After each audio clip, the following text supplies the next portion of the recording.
இல்லை, மாதத்திற்கு ஒரு நிகழ்ச்சி, மாதத்துக்கு 2 அறிக்கை, இதுதான் அவருடைய ஸ்டைல். நீங்கள் சொன்னதுக்காகலாம் அவர் உணர்ச்சி வசப்பட்டு ஒரு அறிக்கை கொடுக்க வேண்டிய அவசியம் இல்லை. கொள்கை தலைவர்களோ வழிகாட்டி தலைவர்களோ அல்லது அரசியல் ஆசான்களோ அது அந்த நேரத்தில் அவருக்கு எப்போ மேடைக்கு வர்றாரோ அப்போ பதில் சொல்லுவார். அவருக்கு எப்போ பிரியப்படுதோ அப்போ அறிக்கை விடுவார். இப்போ அது முக்கியமே இல்லை. அவருக்கு எங்கேருந்து உத்தரவு வந்து இந்த மாதிரி நடந்திருக்கு, இதுக்கு ஒரு அறிக்கை வரணும் அப்படின்னு உத்தரவு வந்த பிறகு தான் வரும். ஆனால் அதோட முக்கியமான விஷயம், நீங்கள் தான் அவர் ஏதோ தேசிய கட்சி அரசியலில் இருக்கிற மாதிரி எங்கேருந்தோ உத்தரவு வரணும்னு சொல்கிறீங்க நீங்கள். உண்மையிலே அப்படி தான் இருக்குது. இங்கேருந்தோ ஒரு உத்தரவு வந்த பிறகு தான் அவர் ஆக்டிவ் ஆவார். இதுதான் அவருடைய ஸ்டைல்.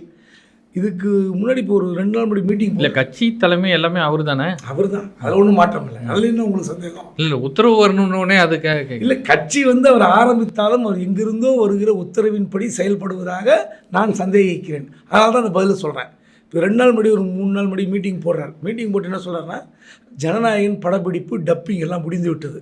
ஜூலை மாதம் வேலூரில் பூத் கமிட்டி மாநாடு, அதன் பிறகு தொடர்ச்சியாக 1 மாத காலம் ஒரு 30 நாட்களில் காலை ஒரு சட்டமன்ற தொகுதி, மாலை ஒரு சட்டமன்ற தொகுதி, இப்படி ஒரு நாளைக்கு 2 தொகுதி, சில நாள் மட்டும் 3 தொகுதி, ஒரு 100 தொகுதியை எப்படி அண்ணாமலை வந்து எண் மண் எண் மக்கள் பயணத்தை டச் பண்ணாரோ அந்த மாதிரி ஒரு 30 நாட்களில் 100 சட்டமன்ற தொகுதி நிர்வாகிகளை சந்திப்பதற்கு தயாராகி கொண்டிருக்கிறார்.